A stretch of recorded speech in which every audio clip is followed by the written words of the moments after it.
এদিকে আসো, এটা হচ্ছে ঝর্ণা। এই যে আমরা সীতাকুণ্ড পাহাড়ে আসছি, চন্দ্রনাথ ধাম।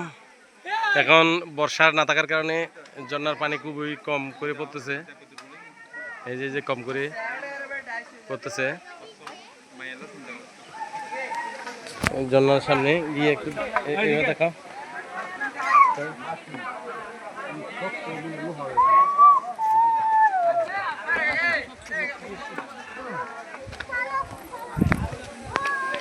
ওই যে দুদিনা নামতেছে উপর থেকে, বড় দিদি নামতেছে, রূপালী দি আর রূপালী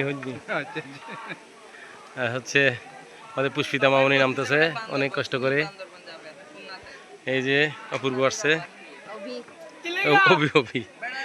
অপূর্ব সবই একসাথে দিয়ে দিতাম ঝর্ণা। মিতা আগে চলে গেছে তো।